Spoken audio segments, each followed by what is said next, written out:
I'm Elliot Meyerowitz. I'm Professor of Biology at the California Institute of Technology, and I've been here for almost 23 years now. And I'm Daphne Preuss of the University of Chicago, and I've been there 8 years, and I'm happy to be here today discussing your work. Well, I want to go kind of back to your childhood. You were interested in science as a kid. Did you think about plants and animals and biology, or did you come to science a bit later? I think I was always interested in science, though a concentration on biology or any thoughts about plants and animals was later. Mm-hmm. I didn't have a lot of pets or grow plants or anything of that sort as a child. Was this in the Washington, D.C. area? Yeah, I grew up in Maryland, just outside Mm-hmm. of Washington, was born in Washington. Mm-hmm. Mm-hmm. I think my parents probably thought it'd be good if I was a medical doctor, in which I didn't ever really have an interest, but that meant that they were perfectly happy if I followed scientific pursuits or stayed after school to do something in the lab as a teaching assistant in a high school biology class, which I did, and things of that sort. And there were some scientists in the family. I had an uncle who was a professor at the University of Chicago for many years in the medical school. And when he was a postdoc at NIH, lived near us, and so certainly he served as a potential role model. And he would tell me about the structure of adenyllic acid and the sorts of things that he remembered from his biochemistry classes. I had another uncle who was a physicist, worked at the National Bureau of Standards, and they lived 2 doors down from us, so I used to go over to their house and read the Scientific Americans they got. Well, I was interested in developmental biology from early on in college. And I worked in college in a lab where we were doing neural development. So it was Columbia? Yeah, at Columbia. I worked in a lab of a guy named Cyrus Leventhal. And one part of his laboratory was working on brain development, and I did that. That's how I earned my way through college. I worked as a half-time technician in his lab. And so I think the interest in problems in development probably arose then.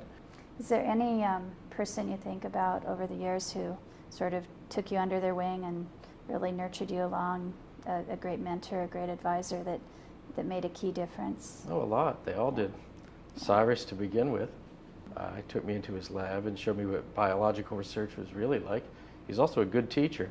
Taught the introductory biology course there, basically from the point of view of physics. And I guess that must have been very attractive to me because I was sucked right in. Yeah. And I think probably when I arrived at college, I was just as interested in physics and chemistry as I was in biology. And started the majors track and all of those, but shifted to biology. So I think Cyrus must have been a great influence. Needless to say, Doug Hankel was a great influence, my graduate advisor, particularly the sort of openness and idea that science should be fun, which Doug has retained to the present day. And Dave Hogness had very much the same attitude. I wanted to talk about the Drosophila days at Yale and the work on eye development that you did. Can you tell me a little bit about that, and then maybe some of the insights you gained from that work and how that translated into the work on Arabidopsis? Sure. The thing that's fascinated me the most in biology has been development and the phenomena of development. And the same questions can easily be asked of animals as of plants. It's turning out the answers are somewhat different, but the same questions are there, and I find them to be fascinating questions. The question of my graduate work was one of interaction between 2 different parts of the flying nervous system, the eye and the optic lobes in the brain, which are of different embryological origin, and coordinate an unbelievably complex set of connections from the eye to the brain. What I studied by using genetic mosaics was how it is the development of the optic lobes depended on innervation from the eye, or at least on signals from the eye, to be formally correct, and demonstrated using a variety of mutants that affected optic lobe and eye organization, that a lot of the spatial information for organization of the optic lobes and for appropriate numbers of cells and positions of cells in the optic lobes came from the eye. It sounds very reminiscent of what later came on in plants when you were looking at the flowers and their developmental phases. Similar. So then after Yale, it was Stanford with Hogness. And again, looking at gene regulation in some interesting ways, some interesting phases of development. That's true. You came here from working in Dave Hogness's group on flies and gene expression, and then arrived at Caltech, set up a fly lab. What really led you to come here? They offered me a job. The usual way, I guess. But you Sure. must have looked at a number of things. And was there something special about this place that really drew you to Caltech? Oh, yeah, I think so. I had several job offers from various places, and my background had been in sort of classical developmental biology, and I knew some things about that, and in genetics. And then in the Hogness lab, I learned the molecular biology of the day. Yeah. They were the people inventing recombinant DNA methods there. And so I had these two sorts of things I was doing. And of the various places I was offered jobs, Princeton and Columbia and UCLA, various places, Caltech was the place where they already had expertise in these things. And I sort of had the feeling that it would be a good idea for me to go somewhere where I couldn't fool anybody. Mm-hmm. Yeah. That, and also I'd always had a great respect for Caltech. Doug Kankel's own postdoctoral advisor was Seymour Benzer, and so in that direction, my academic roots lay in Caltech. Dave Hogness had been a graduate student at Caltech, and so his roots lay there. So through my postdoc, and every other way you can trace it, everybody I ever worked for traced their academic lineage back to Caltech. Mm-hmm. So to me, it was sort of the place. So you showed up at Caltech, you started your group, the FLY program was continuing for quite a while, and then Arabidopsis started as well. And if I'm reading the dates right, you were an assistant professor when you took on the second system. So do you want to say something about that transition and what was going on when you were doing that, how you were recruiting people to the lab to do two different kinds of organisms? Because that must have been a very interesting time in the lab. Sure. Yeah.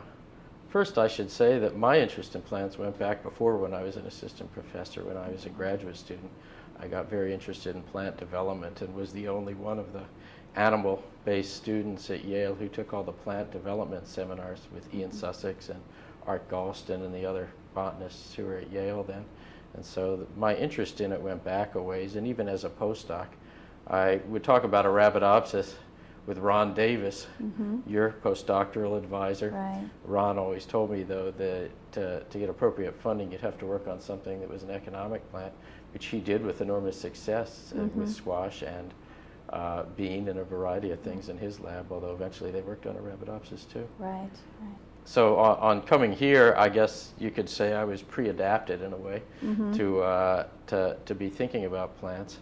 The course of events, as I remember them, is that I had a graduate student, Bob Pruitt, who was working on the FLY project, very bright guy, at Purdue University now on the faculty.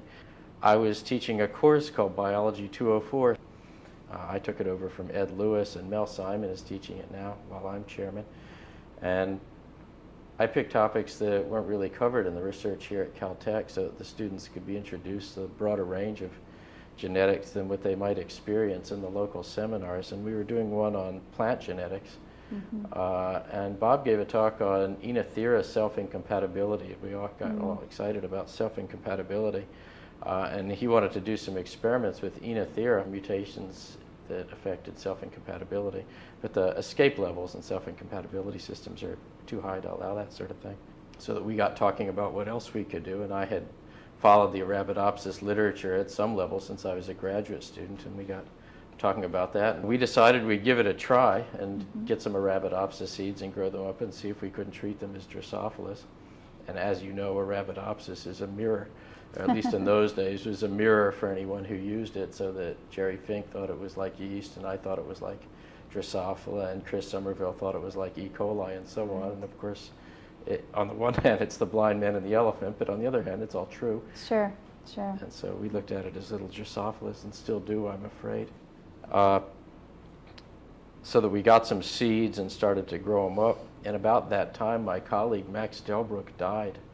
And Max had a postdoc named Leslie Lutweiler, who then had to look for a lab, and she had a plant background from UCLA and knew more about plants certainly than I did, and probably than Bob did too. And so she joined in, a little group of the three of us started to grow the plants to see what we could do with them. So that was the beginning. And then the transition was very long. It was 10 years really, from about maybe 1981 to 1991, over which time my lab had both types of work going on. Right. But eventually there was a transition to purely Arabidopsis work. Yeah. first things we did were try and establish Arabidopsis as a system where we Right. can do the sorts of experiments that I was familiar with in Drosophila. Okay. So that required getting the recombinant DNA materials together, Right. some methods for fine genetic mapping, which is why we worked so hard on RFLP maps early on. We, in that case, being Karen Chang and Bob Pruitt and John Right. Bowman, made recombinant DNA libraries, worked out ways to clone genes, worked out in situ hybridization in plants, just so that we would have the same sort of armamentarium in the plants as we had in flies. Yeah. That was the first phase, and then it was flower development. I think I remember the meeting where you told me you'd autoclaved your last fly stock. You were feeling pretty happy about finally making the closure of one story and moving on to the next. No, that's true. I didn't autoclave them because I felt it had any hard feelings towards the flies. Right. Okay. Yeah, I had saved the flies for a year or two beyond the last point where we did any experiments, just in case anybody asked us for any of the stocks, and Right. distributed the stocks that looked like they'd be useful to the labs that would take them. Yeah. And once that was done, I was free to stop transferring the Yeah. flies.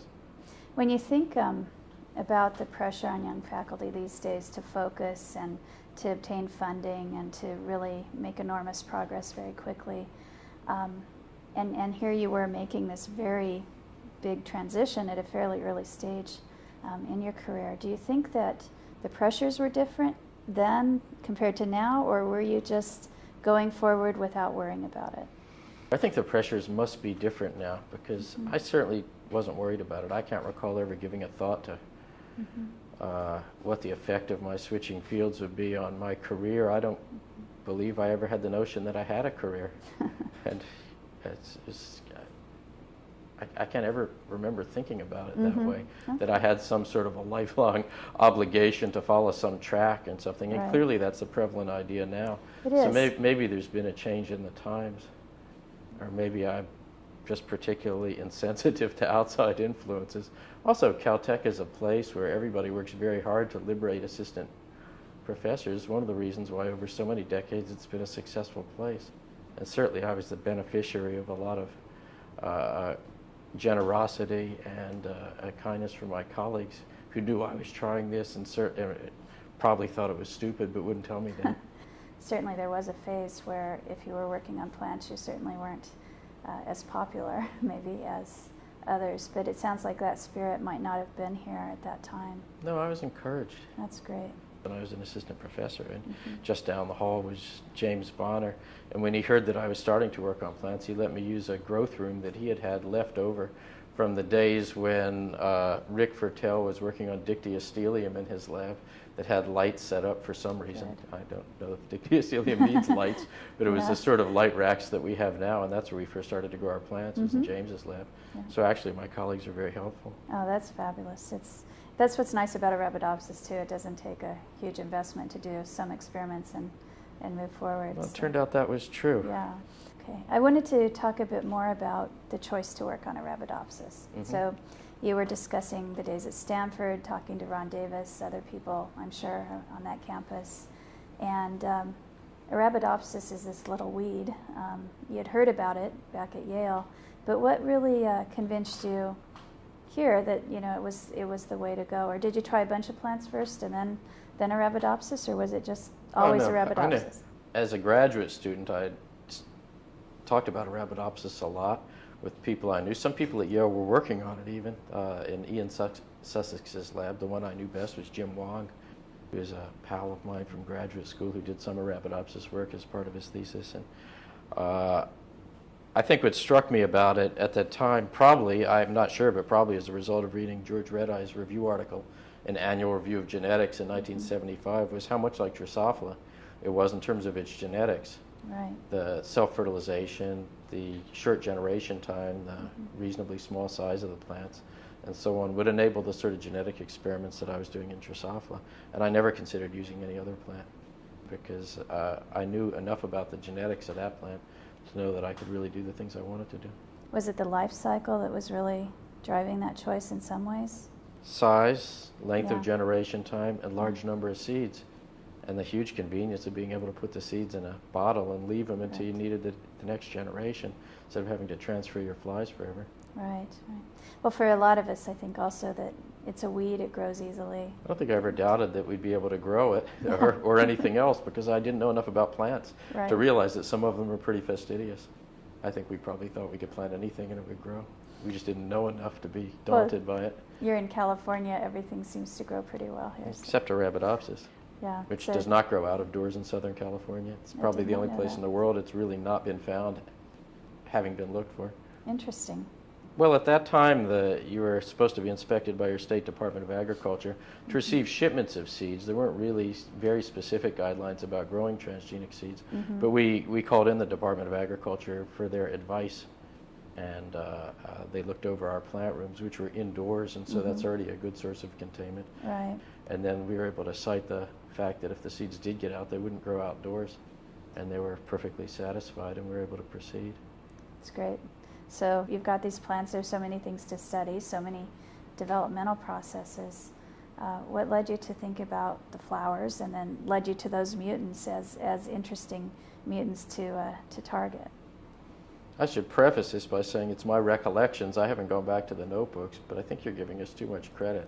Okay. I think what Bob and I did was got first of all, from his uncle Andy Kleinhoff, some seeds that were wild-type seeds, and starting to read the literature, we found that there were mutants, and we tried to find people who had some of the mutants just so we could have a look at them. Okay. And I wrote to Albert Krantz and got a variety of ecotypes. Turned out he had Liebeck's old collection. And wrote to Kornaef, who I guess must have published something on it around that time, was a graduate student in Van der Veen's lab at the University of Wageningen. And he had a set of mutants. And we just asked him to send them. Maybe any that might be developmental. Maybe we even specified flower just because we thought it'd be easy to look at. And just to see what the mutations looked like, really, more than anything else. And Bob and I started to grow them. I think he planted them and coded them, so I wouldn't know what they were supposed to be. And I came down, or maybe it was the other way, and we recorded what we saw in the phenotypes. And two of the first ones were Apedla 2 and Apedla 3, and you can't fail to be struck by the phenotypes. Right. Particularly in a biology division where Ed Lewis was working on homeotic mutations in flies, etc. I was predisposed to see it. And actually an interesting correspondence with Kornaef followed, in which he said that he had never seen anything like the phenotypes I was describing in his plants. And it turned out to be true, because it's much colder in the Netherlands than it is here, and the alleles AP2-1 and AP3-1 that he sent are both temperature sensitive. And so his descriptions of the mutations really weren't anything like what we were seeing. And probably I have the letters somewhere that we exchanged. I eventually met him, and it took a while, but eventually we sorted out what was going on. And you see homeotic phenotypes, you say, well, here we are. Hello. This is Hello, yeah.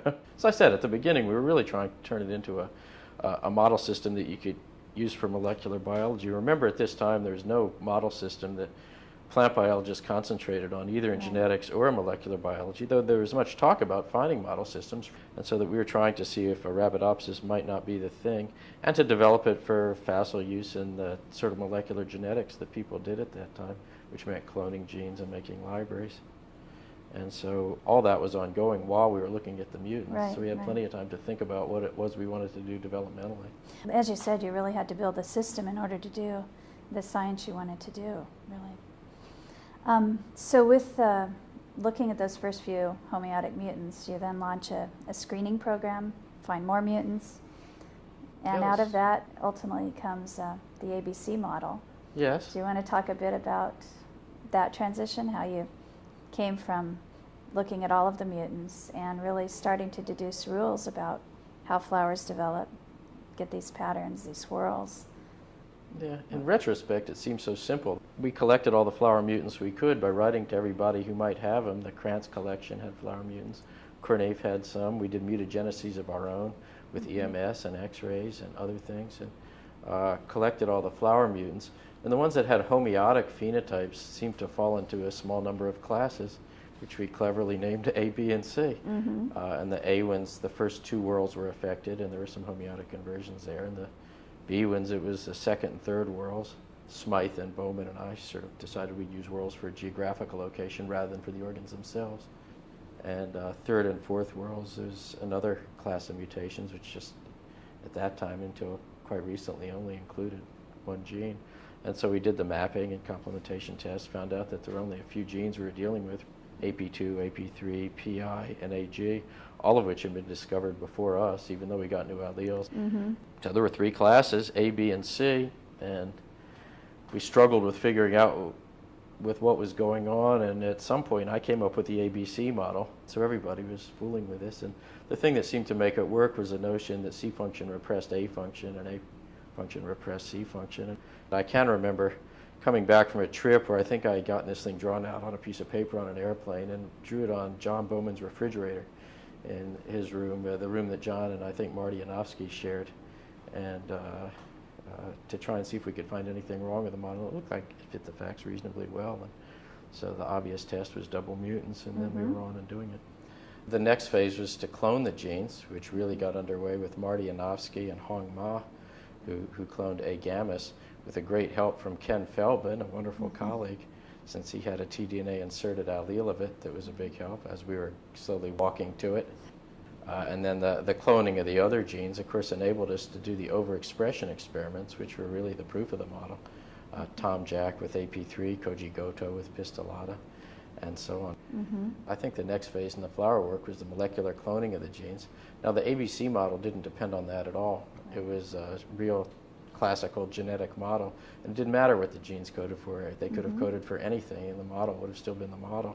But it took it to the next phase of reality to be able to see what the molecules were, and the fact that they're all transcription factors and that they're all transcriptionally expressed in confined domains meant that you could ectopically express them and test the model very stringently, which was done by the people I mentioned, by Beth Kresak, with the B function genes, by Marty and collaboration, and also by Hong with the C function gene, A gammas. When we first cloned A gammas, Marty and Hong first cloned it and got the sequencing done.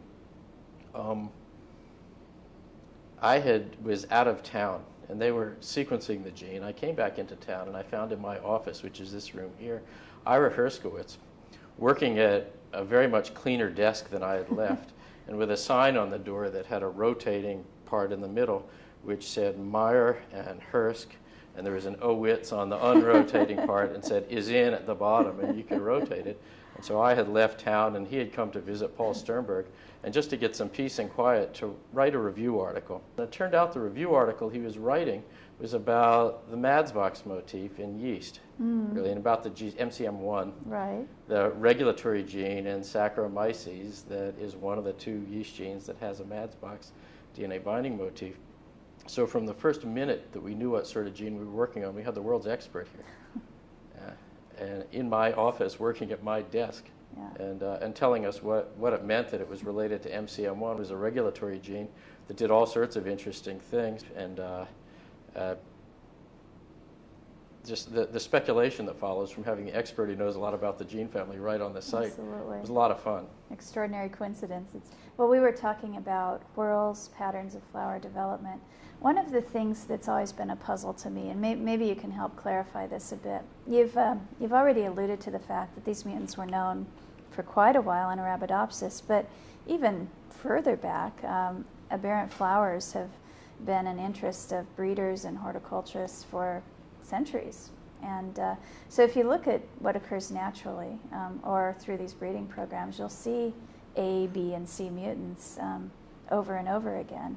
And yet the connection of how those genes, how those mutations work together really had never been made until the time you and Enrico Cohen and others were working in this field. What was it that made the time right, when you were doing it, for that discovery or for that insight? I don't actually know the answer to that. I did look a lot into the historical record to see what other people had done with mutations like this, which had been known forever.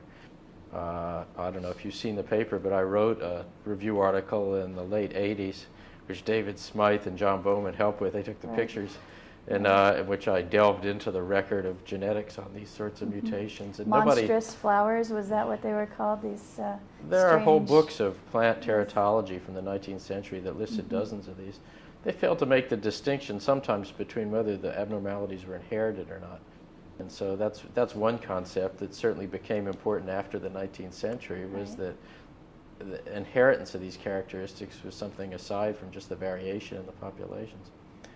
And I'm sure that the standard concepts of developmental biology as they were developing at the time had a lot to do with making it clear that these sorts of mutations were interesting in terms of developmental process and not just markers for crosses, which is really what they had been used for before. So I'm sure the intellectual climate had a lot to do with it.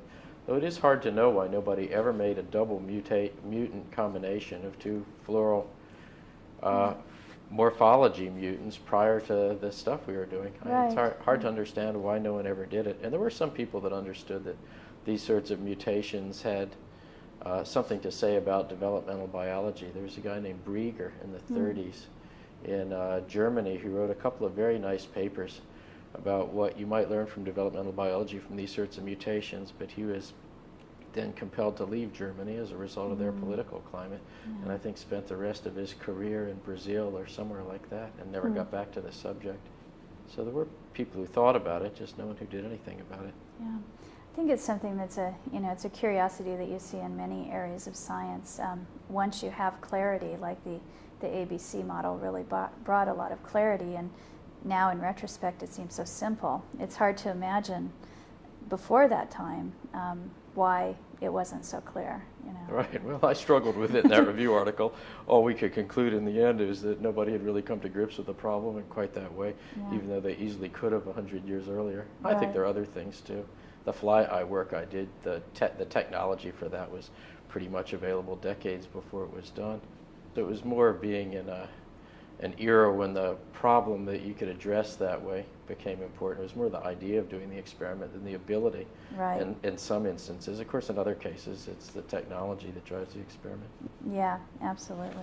It's been really, I think, amazing how the ABC model has held up. You talked about the double mutants, but then at the level of the molecular phenotypes as well, looking at gene expression and so on, most of the predictions held, if I recall. I think so, yeah. I think there's still a lot of things we don't understand. Right. But that's gives you a toehold, at least, somewhere in the middle of the process. One of the, I think, interesting aspects of your work is its broad appeal to the average person or scientists in general. And many people love flowers, as we said, the horticulturists, the breeders. And I think one moment that I really enjoyed was seeing you receive the prize in Japan from the emperor himself, really, and how excited they were about flowers and the history and the culture in Japan about looking at flower development and really understanding those traits finally at a molecular level. And how it must be really enormously rewarding to know that the work is so well received and so broadly received. Well, I'm not sure I can assess the impact. Okay. Really. I mean, people have all been very nice, but they were before all that, too. Actually, there's an interesting guy at University of Tokyo in the 20s named Imai, about whom I don't know much, who wrote some nice papers about the development of double cherry flowers. While I was there, I tried to find out if there's anybody who remembered him or knew anything about it, but nobody I met did.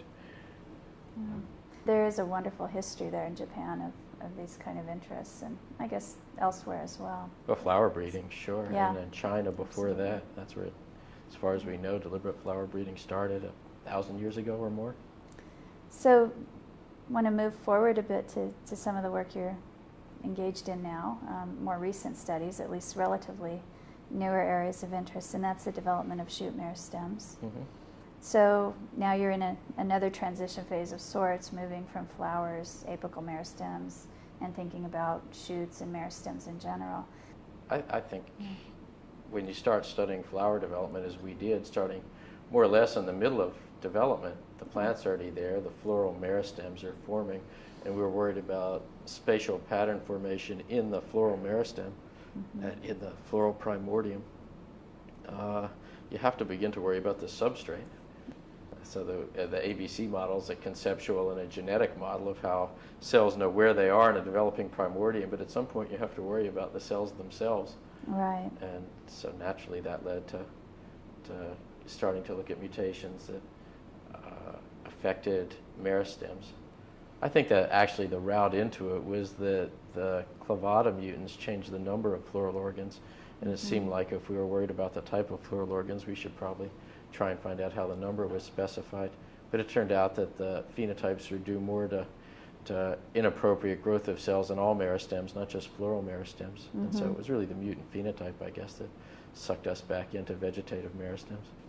Well, the genetic interactions, at least to my view, appear a bit more complex than the ABC interactions of flowers. Do you think very simple paradigms will emerge in this area as well, or I do you think what we have now is fairly simple. As in any sort of developmental genetics, you come up with a simple model, but it only reflects a very narrow piece of what's going on. And I think that clavata3 is a ligand signaling to clavata1, Absolutely, and adjacent cells as a receptor kinase is a pretty simple model, and yes, maybe a model for a lot of other cell-cell interactions that are going on meristems too, but it only reflects a very tiny amount of what's going on. For that stage, yeah. I guess I was thinking more broadly about all the various genes that have been identified in meristem development, and right now the state of the field is we don't really understand how everything interacts yet. We don't in flower development either.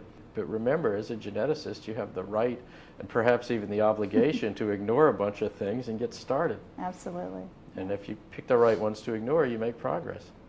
Right. So let's talk a bit about the people that have come through the lab. What do you want to say about various members or individuals that had particular insight that you thought was very important? I think the thing I'm most proud of is the students that have been trained in my lab. They've gone on and done good science afterwards, and mostly have stayed in touch and formed a community of colleagues that I most enjoy. Yeah, there truly have been some amazing people that have come through your group over the years. I think if we look across, in particular, the Arabidopsis community, a lot of the people that we would call leaders in the field really came through this lab and through the group. Is there anything special you do to foster their development or nurture them along the way? No, I think I've just been lucky. Just fortunate in the students that come to Caltech. Absolutely. And let them do what they think is important. No, pretty much everybody has brought something which in retrospect we couldn't have done without. Right. That's the beauty of a social organization in laboratories, and why we have an apprentice system instead of learning on the internet about how to be a professional biologist. It's the interactions that generate a lot of the information.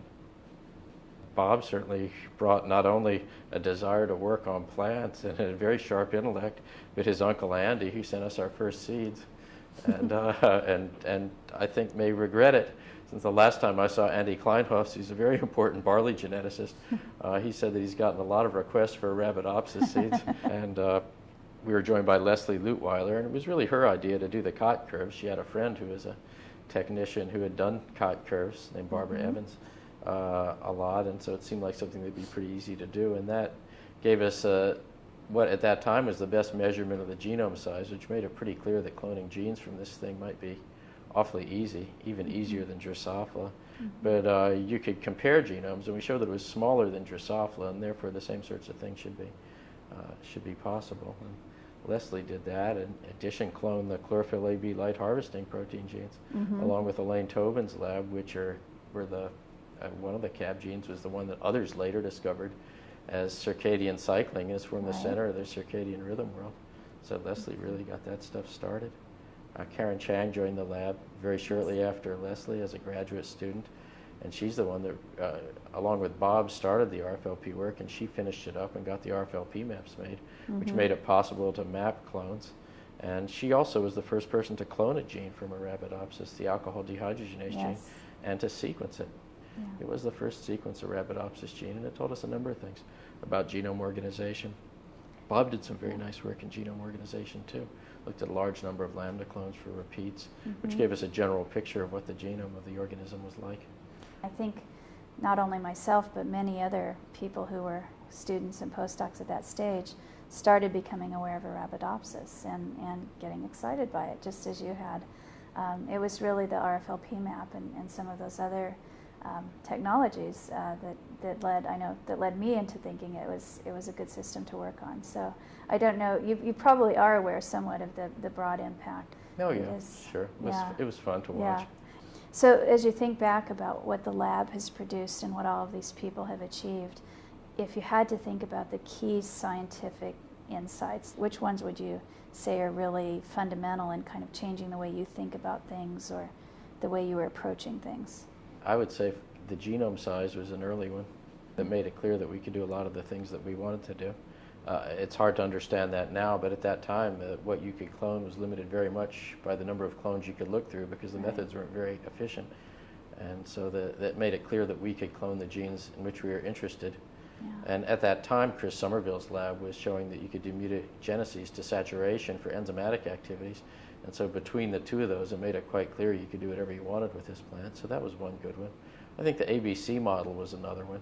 And I should bring in a couple of other people at that point because the people who joined and really propelled the flower development work after the initial stages were David Smythe and John Bowman and others who came in, also Tom Jack and many others. But David came in as a visiting professor, I think in 1988 from Australia, and decided that probably what we ought to do first is very carefully establish the wild-type development of the flower, which he did, and turned out to be incredibly important because obviously we couldn't have compared the mutants to anything had we not. But we hadn't done it until David showed up, and he did this. John did scanning EMs of the mutants, while David did the scanning EMs of the wild-type in the basement. In fact, if you'll let me digress, I'll tell you why we started the scanning EMs of flowers. It wasn't something we had thought to do initially, even though in retrospect it's really the easiest way to see in detail what's happening in early flower development. But the reason was that Paul Green from Stanford used to come down here and visit. He had made the absolute prediction that a stamen could never form in a flower unless there were two whorls of organs outside of it to provide a complex pattern of stresses, which would then invoke stamen identity. Now, I never believed any of this. And one time I showed him down in our basement here, I showed him Apedla 2, where there's stamens in the second whorl. And I said, that flower just proves your theory, Paul. There's stamens in the second whorl. You don't need two whorls of organs outside of it to make stamens. And he said, Elliot, I predict if you look at this in the scanning electron microscope, that you will find that there's a transient appearance of a second whorl outside those stamens that you're calling second whorl organs. And that will create the stresses that allow them to be stamens. And so we said, well, damn it, we're going to look. Okay. We did. He was totally wrong. But on the other hand, it started us on this scanning EM stuff, and it was good fun, and it was important. Absolutely beautiful, yeah. And John was such an artist. Yeah, it really did lead to some interesting insights, too, later on with organs initiating and then disappearing in many systems. And I don't know if people had looked at that previously. Oh, I think so, because we wouldn't have had the confidence that we were calling the phenotypes correctly if we hadn't actually looked at the development of the mutants. Now, I think, though, that building a good cohesive lab that's really productive, like yours has been over the years, it boils down to more than luck. So do you want to say a bit more about your philosophy as a PI? What do you do? What do you not do? Yeah.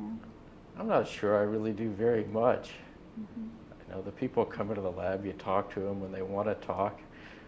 Make sure they talk to everybody else in the lab. We have group meetings, just like any other lab. And sometimes people argue with each other, sometimes they don't, and the work seems to get done. Yeah. I don't know what to say about it.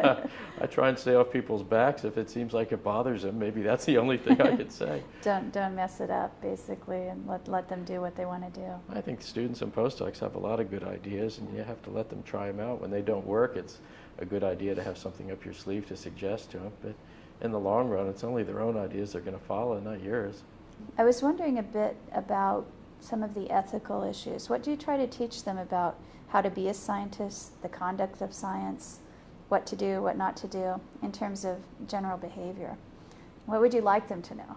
Well, I think it derives from the principles. We're all here to work to solve certain scientific problems. That's what society expects of us, and that's what we want to do.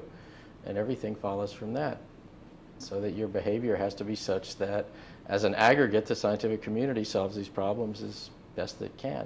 That means sharing things. It means paying attention to other people. It means contributing to things even if you don't get any credit, because credit isn't in the equation, etc. So if you start with the right principles, the rest of it follows. Yeah, absolutely. So I want to shift over and talk a bit more about the Arabidopsis as a system.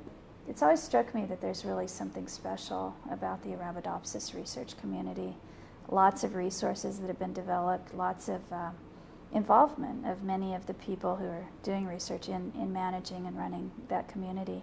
And I know you had something to do with getting some of those procedures in place early on. Oh, sure. No, I think it's the only way to do science. And the point is to get the work done and to learn what's going on in the world of nature. And you don't do that by hiding pieces of DNA in your freezer or anything of that sort. In principle, it's completely clear that you should share everything your lab has, published or not, with everybody who wants it.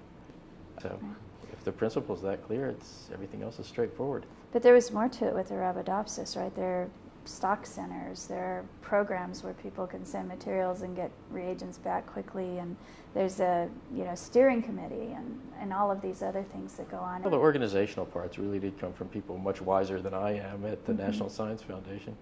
But there was also Department of Agriculture. Oh yeah, that was all Machi Dilworth and Dalil Nasser. They knew how to do this stuff, and they told all of us that we had to do this, and we did, and they were completely right. We had to do it. But before the stock centers, you just wrote to whoever had this stuff. There weren't that many people. You knew them all, and everybody would send you pretty much whatever they had if you asked for it. And it was Machi in particular, I think, who recognized that as the community grew, that wouldn't be adequate anymore. We were all pretty busy and weren't really thinking in those directions at all, and she flogged us into committees and told us to get these things established. So all of this community spirit and big project kind of science really culminated a couple years ago with the genome sequence coming out. You've been very involved in that. What did it mean to you to see that happen? Because I think it really is a milestone, to go from the early 80s when you were figuring out how much DNA is in this plant to now when we know the sequence. It's been a lot of progress. Yeah, it's nice. My point of view on the project is that sequencing the genome was clearly an important thing to do. But it seemed to all of us, I think, that there was a lot more to a genome project than just sequencing. Right. And so some people pushed the sequencing, and others of us said there are things that have to go with sequencing, like abilities to annotate and databases and things of that sort. Right. I think it's very important that those happened and continue to go on. And so the sequence was a sort of a milestone, but it was a proxy for a much larger process that isn't over yet. Yeah. Wanted to talk a little bit about plant development and animal development. We talked early on about how your early work in Drosophila did have some influence on the choices you made with Arabidopsis and the kinds of questions you asked.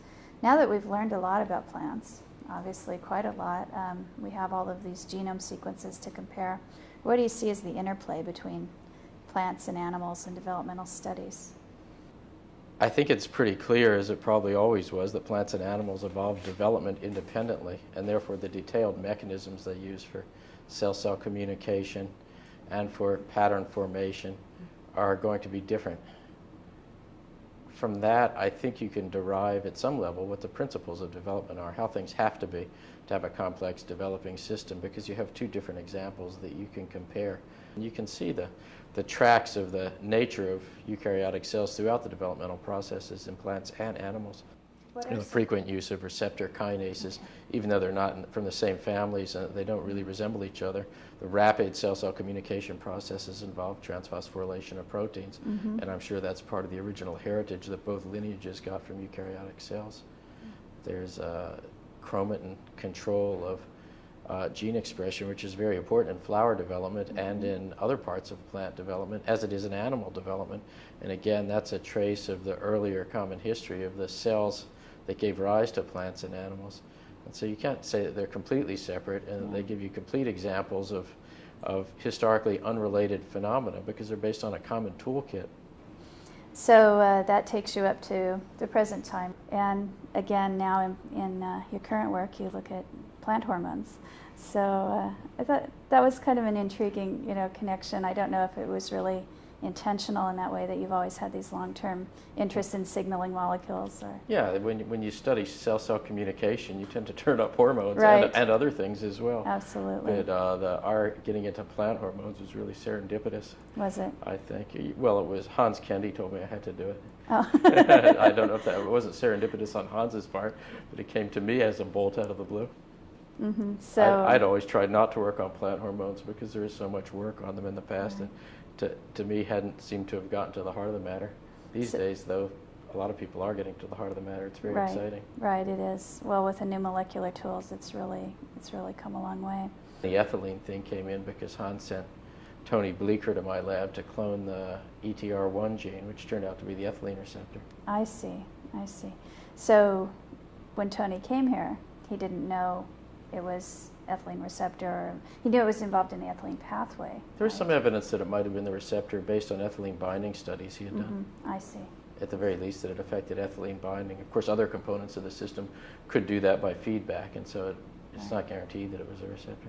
There was the ethylene receptors that Tony Bleecker and Karen Chang played such a role in, and Jian Hua did some of the really critical genetic experiments that showed what was going on with those. And as far as I know, it was the first real functional knowledge about how a plant hormone worked at the receptor end. And there's a lot more now, and it's all turning out to be very interesting and very different from animals. Absolutely. It's a lot of exciting puzzles. When you reflect on all of those puzzles, some of them ongoing, what are the things that you think about a lot these days that you want to solve over the next year or 2 years? What sorts of, what things keep you up at night wondering about how they work? Nothing keeps me up at night. I sleep like a rock. Well, but I am, the things I think about when I'm thinking about the science in the lab. What we've done in the last couple of years, and we've really spent the last couple of years concentrating on developing in our lab a couple of technologies. One of them pretty familiar, the usual microarray and genomic technologies, and now we have, as a result of the work of Jose Luis Reichmann and Frank Welmer, Marcio Alves Ferreira in the lab, huge amounts of data on what it is these MADSBox genes do that at 1 hour, 2 hours, 4 hours, 8 hours after you artificially activate them in an appropriate cellular domain, what other gene activities come on, and then mutagenizing those to see how the processes that are downstream of the MADSBox genes are partitioned in the later developmental stages. To what degree are these genes directly activating things that give cells their differentiated phenotypes? And so that's one thing we're doing in the lab. The other concern is what's really going on in plant development. And so the other thing we're working on, particularly hard, is to get confocal imaging of GFP-labeled cells, all the different cell types in the meristem, that we can follow day after day after day and get a complete three-dimensional reconstruction of the meristem. And we're working together to develop computer models of the shoot apical meristem to reflect what we know and what we can guess about communication between cells in the meristem, to see if we can have a meristem that behaves in silico the same way they behave in vivo when we change the activities of various of the communication molecules. And so that's the next step, which we're just getting started on, is building the computer model of the plant, which is something that Somerville and I have been on about for many years, as I'm sure you know. Right. And our end of it is trying to do it in the meristem. And there is a team of software programmers and mathematicians with whom I collaborate and from whom I'm learning about these things. And we are developing models of meristems to try and see what parameters we need to measure to make them more realistic, and what sorts of processes that we don't know about must be occurring to make the meristems behave the way they do. Do you think there's something about the Caltech environment that really fosters that kind of cross-discipline collaboration? Oh, definitely. Yeah. Because the people who work in the people who really understand this stuff are here, and they're happy to collaborate. We've talked a lot about the highlights, it's a lot of the good things that have happened over the years, but I just want to say, are there any things that you would have done differently? Any mistakes? Any big blunders? I made endless mistakes. If I had it all to do over again, it would all go so much faster and more smoothly, but it wouldn't be the same, would it? Well, if I had known then what I know now, I wouldn't have to have done any of it. Okay. So if you think about a lot of the undergraduates that you teach here, and they're thinking about moving into biology or moving into plant research, what advice would you give them? If they ask particularly good questions in class, I ask them if they want a summer job. So I'd certainly encourage them if I could. Yeah. Wonder if maybe we could talk a bit about the colleagues. We haven't had a chance to focus on the people who have been here that have been an influence over the years. Sure. Well, I think one of the great influences here are the retired faculty members or older faculty members, the people in their 70s and 80s and occasionally even their 90s, who still come to work every day and set an incredible example, and also have a sort of perspective on science that you don't get from people who are younger. And I think it's one of the things that makes Caltech special. People like Ray Owen or James Bonner, who I mentioned earlier, who's passed away, or Norman Davidson, who recently died, Norman Horowitz, and then to some of the relative youngsters like Seymour Benzer and Ed Lewis, are wonderful people to talk to, and their attitudes about science and their willingness to take some time out and chat really make it a special place. Are there specific stories that you remember from when you first showed up, things that those people did that made a difference? Oh yeah, everybody dropped in to talk and either tell me what to do, that is James Bonner, or ask me what I was going to do, everybody else, and let me know about the things they were most interested in, and were just very solicitous and helpful. Norman Davidson was legendary here for finding the new junior faculty members and inviting them out to the movies or to plays with his wife, and they did this consistently for decade after decade after decade. And it makes for a wonderful set of memories and a wonderful set of younger colleagues who all met each other at the movies with Norman. Do you think that tradition's continuing as you recruit more young faculty? Are others stepping in to play those roles with mentoring the young faculty and encouraging them? I hope so. The same old guys are still here, and so they're still doing it. But I certainly hope so. I expect we all ought to take it as a duty, really. Yeah. So we were talking about some of the photographs you have hanging on the wall of the office, various scenes from earlier days at Caltech. You want to say something about who some of these people are? Oh, well, they're the usual geneticists who were all of our predecessors, Morgan and Bridges and Sturtevant and Dobzhansky up there in that faculty photo from the late 20s, and George Beadle as a postdoc in the early 30s, and James Bonner even in that one over there, probably as a graduate student in the photographer. It's a place that's had a lot of great scientists in it, not just geneticists, and still does. You had mentioned earlier that you've got the collection of reprints here in your office from the division over the years. Yeah, can you show me that? Sure. I promised you I'd pull one out that had the signatures of the whole staff from the whenever it is, the early 30s, and the people who founded our division, T.H. Morgan and Bridges and Borsuk and many others, Robert Emerson. You can't get off to a better start than that, can you? And there's James Bonner, who was here even then, Emery Ellis, who started the T4 phage work, Albert Tyler, who is Norm Horowitz's graduate advisor, as I'm sure he talked about in his interview, and on and on. In fact, there's C.C. Tan, who you probably know was recently president of Fudan University, as Jiazhen Tan, and is China's most eminent geneticist. There's Theodosius Dobzhansky and Jack Schultz and so on. So it, from the beginning, had a tradition of being a strong place in genetics, and that's continued. But now one of the real thrusts is neurobiology. And what we're concentrating on here are to solve three of the big problems in biology: how cells work, how development works, and how the brain works. And genetics plays a role in all of those, but so does biochemistry, and so does advanced imaging technologies and genomics. The theme here is that everybody has their own reasonably small lab, and when we need to do big science, we find a way to form a collaborative group to build the facility that everybody shares to do it, rather than individual large empires. And it will be nice if in the future we can maintain that mode. We'll see. Are you a student of history? Do you like thinking about history of biology or the history of Caltech? I do like thinking about the history of biology at Caltech and biology in other places, because it seems to be an unsolved question, and it's one you brought up before, is why didn't people do things earlier? Yeah. And so that it's enjoyable to put yourself in somebody else's shoes and try and understand what it is they knew at the time and what problem it was that was driving them, and therefore why they did the experiments that they did and why they didn't do the ones that you would do if you were in that position now. I think we probably will end here with one last question. What do you think is the definition of success for a scientist? I think in the long term, your success is judged by the people you trained and who came through your laboratory and what they do. In the shorter term, certainly it's that you do experiments that other people find appealing and that leads them to do interesting things. Well, it's been a real pleasure, Elliot. I've enjoyed a lot our conversation today. And me too.